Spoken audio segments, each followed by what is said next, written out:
Hello everyone. हाँ जी, हमारी unit continue चल रही थी केमिकल काइनेटिक्स।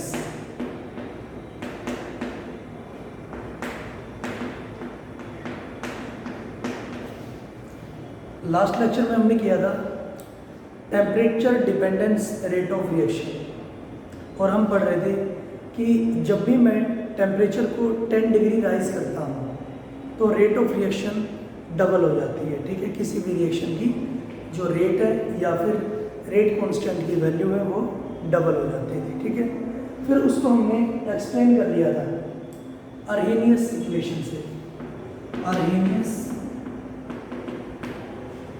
इक्वेशन से हमने रिलेशनशिप निकाल ली थी टेम्परेचर की और रेट कांस्टेंट की या फिर रेट ऑफ रिएक्शन की। ठीक, अर्हेनियस इक्वेशन हमारे पास थी K इक्वल टू ए की power minus E A by R T. ठीक है, ई ए क्या है? Activation energy. ठीक है, और उसके बाद हमने डेरिवेशन को, इसके अर्हेनियस इक्वेशन के डेरिवेशन को डिराइव किया और लास्ट में रिजल्ट निकाल दिया था log of K2 upon K1। log of K2 upon K1 equal to E A upon 2.303 T2 minus T1 upon T1 T2। Clear? हाँ जी, जो T2 है, जो K2 है वो क्या है? Rate constant corresponding to temperature T2, और T2 जो टेम्परेचर था वो ज़्यादा था T1 से। ठीक है, और जो K1 है वो है rate constant corresponding to temperature T1। Clear? ये बात हमने कर दी थी, और ई ए आपको पता ही है एक्टिवेशन एनर्जी थी। हाँ जी, नेक्स्ट हम करेंगे ग्राफ। अर्हेनियस इक्वेशन के बिहाफ पर ही हम ग्राफ शो करेंगे। Graph between log k and 1/t। Graph between log k and 1/t के बीच। हाँ जी, देखिए अर्हेनियस इक्वेशन है आपके पास k इक्वल टू ए की power minus E A by R T. ये आपके पास अर्हेनियस इक्वेशन है। हाँ जी, then taking logarithm both side. ठीक है, मैं इसको लिख सकता हूँ log k equal to log of a into E की power minus E A by R T. log k equal to log of a into B क्या होगा? log of a plus B. log a plus log of e की power minus E A by R T. log e क्या होगा? 1। log e होगा आपके पास 1। तो मैं लिख सकता हूँ log k equal to log of a minus E A upon R T. हाँ जी, log को log में चेंज करो, 2.303 log of k equal to 2.303 a log a minus E A upon R T. हाँ जी, नेक्स्ट हम क्या कर सकते हैं? मुझे log के और 1/t के बीच ग्राफ प्लॉट करना है। ठीक, तो मैं लिख सकता हूं log के इक्वल टू 2.30 डिवाइड हो जाएगा 2.303 by 2.303 log a minus E A upon 2.303 R T. हाँ जी, then log k equal to मैं लिख सकता हूँ minus E A upon 2.303 r इंटू 1/t plus log a plus log a। हाँ जी, अब मैं देख सकता हूँ जो हमारे पास ये इक्वेशन आई है वो किसकी तरह है, स्ट्रेट लाइन इक्वेशन की तरह रिजेंबल करती है, जो कि क्या होती है y = mx + c। m यहाँ पर हमारे पास क्या है, स्लोप है, जिसकी वैल्यू क्या है -EA/2.303 r। ठीक है, y एक्सिस पर क्या है log k, x एक्सिस पर क्या है 1/t। ठीक है, और जो इसका इंटरसेप्ट है वो है log a। ठीक है, तो मैं बोल सकता हूँ कि ये एक स्ट्रेट लाइन इक्वेशन की तरह बिहेव करेगी, और इसका ग्राफ मैं शो कर सकता हूँ log k एंड 1/t के बीच में। स्लोप क्या है, नेगेटिव है, तो ग्राफ क्या आएगा, लाइन क्या आएगी ऊपर से लेकर नीचे तक। ठीक है, और उसका इंटरसेप्ट क्या होगा log a। ठीक है, तो मैं लिख सकता हूँ ये हमारे पास ग्राफ शो होगा। ठीक है, जिसका स्लोप है -EA/2.303 r, और जो ये हाइट है वो हमारे पास होगी log a, जिसको हम इंटरसेप्ट भी बोलेंगे। ठीक है, तो इस तरह से मैं ग्राफ इसमें प्लॉट कर सकता हूँ। क्लियर? हाँ जी, नेक्स्ट इसके बिहाफ पर कुछ न्यूमेरिकल्स हम करते हैं, आ रहे हैं इस इक्वेशन के बिहाफ पर न्यूमेरिकल्स, जो कि बहुत ज़्यादा इंपॉर्टेंट है, पेपर में आपके पास आते हैं। फर्स्ट न्यूमेरिकल है the rate constant of A reaction is the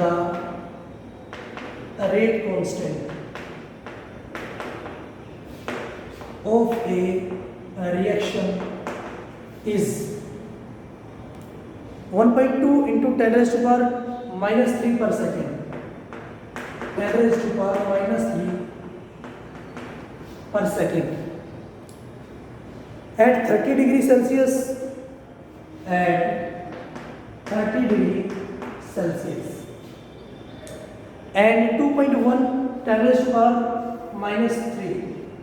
and 2.1 × 10⁻³ per second at 40 degree Celsius. Calculate the energy of activation. Calculate activation energy of the reaction. ठीक है, मतलब आपको गिवन क्या क्या है, आपको दो टेम्परेचर गिवन है। ठीक है, T1 गिवन है और T2 क्या होता है, ज़्यादा होता है। मीन्स पहले तो स्टेटमेंट को आप समझिए और लिखिए। T1 आपको गिवन है 30 डिग्री सेल्सियस, या फिर मैं इसको लिख सकता हूँ 30 डिग्री सेल्सियस को केल्विन में चेंज कर सकता हूँ। 30 + 2 73, ये आता है मेरे पास 303 केल्विन, 303 केल्विन। नेक्स्ट है T2 40 degree Celsius 273, 313 kelvin, 313 kelvin. ठीक है, हाँ जी, T1 के कॉरस्पॉन्डिंग दिया है रेट कांस्टेंट K1 = 1.2 10⁻³ पर सेकेंड। K2 आपको गिवन है, हाँ जी, K2 आपको गिवन है 2.1 10⁻³ पर सेकेंड। आपको निकालना है एक्टिवेशन एनर्जी। ठीक है, हाँ जी, फॉर्मूला में पुट कीजिए। फॉर्मूला है आपके पास log of K2/K1 = EA/2.303 r T2 - T1/T1 T2, ये आपके पास फॉर्मूला है। ठीक है, हाँ जी, इसमें वैल्यू पुट करिएगा।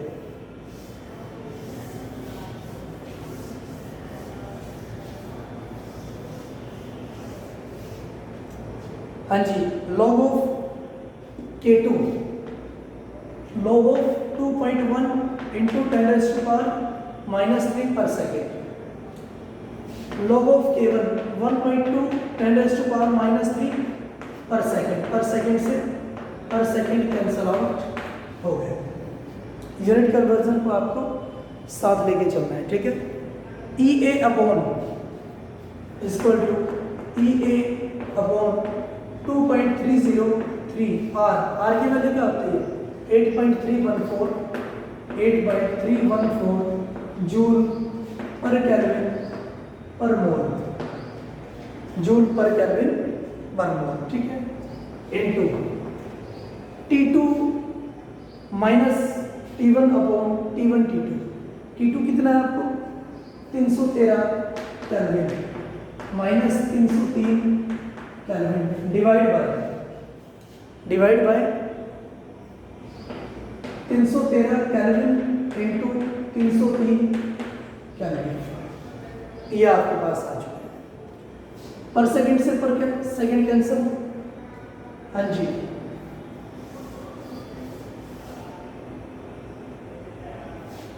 मैं लिख सकता हूँ log of 2.1 upon 1.2 equal to EA upon 2.303 into 8.314 joule per kelvin per मोल।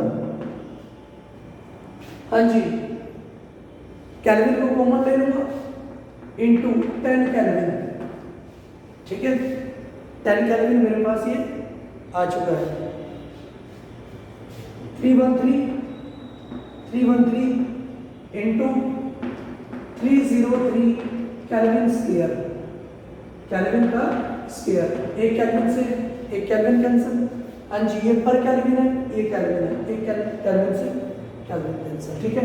तो आपके पास पूरा का पूरा आंसर बचा है जूल पर मोल में, ठीक है, जूल पर मोल में। और एक्टिवेशन एनर्जी भी या कोई भी एनर्जी हमारे पास निकलती है जूल में या फिर किलो जूल में, ठीक है। तो मतलब मेरा आंसर क्या है, ठीक है। तो आपके पास जो एक्टिवेशन एनर्जी है वो आ जाएगी 44126।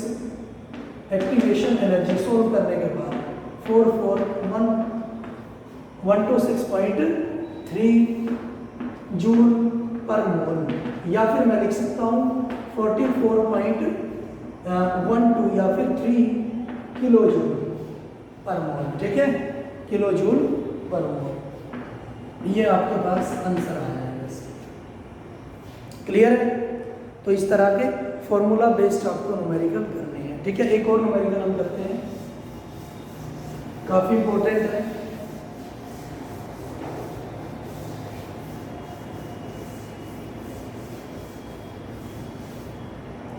हाँ जी, the rate of particular reaction doubles, the rate of particular reaction double हो जाती है when temperature changes from 27 degree Celsius to 37 degree Celsius. when temperature changes 27 degree Celsius to 37 degree Celsius, calculate the energy of activation, calculate activation energy. Clear है, आपको calculate करनी है activation energy, आपको बतानी है। तो आपको पता है, हाँ जी, कंसीडर, मान लो आपके पास जो फर्स्ट टेम्परेचर है, ठीक है, वो है K1 इक्वल टू K है आपके पास, ठीक है। फिर उसने बोला कि 27 से मैं 37 करता हूँ टेम्परेचर, तो वो डबल हो जाता है, ठीक है। ये है मेरे पास 27 डिग्री सेल्सियस पर, ठीक है, वो डबल हो जाता है। तो K2 क्या आएगा 2K के इक्वल आएगा, ठीक है, इसका डबल हो गया, ठीक है। कब एट 37 डिग्री सेल्सियस, ठीक है। अब आप वैल्यू में पुट कर सकते हो। तो यह आएगा मेरे पास log K2 upon K1। K2 क्या है आपके पास 2K अपॉन K1 क्या है K, ठीक है, equal to EA upon 2.303 R क्या होगा 8.314 joule per kelvin per mole, clear, into T2 minus T1 upon T1 T2, ठीक है। हाँ जी, T2 क्या होगा 273 प्लस 37, तो ये बना आपके पास 310 केल्विन, 310 केल्विन माइनस 273 प्लस 27, ठीक है 300 केल्विन डिवाइड बाय 310 इंटू 30, ठीक है, केल्विन स्क्वायर आपके पास आ जाएगा, ठीक है। ये आपने वैल्यू सारी की सारी पुट कर दी है, और अब आपके पास सोल्व करने से जो एक्टिवेशन एनर्जी आपके पास आ जाएगी 53 के से के कैंसिल हो गए, हाँ जी, एक्टिवेशन एनर्जी आपके पास आ जाती है 53598 जूल पर मोल, जूल पर मोल, क्लियर। या फिर मैं लिख सकता हूँ 53.6 किलो जूल पर मोल, 53.6 किलो जूल पर मोल, ठीक है। तो इस तरह से आपके पास न्यूमेरिकल्स प्रॉब्लम आएंगे, ठीक है। तो आज के लिए इतना ही हम करेंगे। Thank you for cooperation.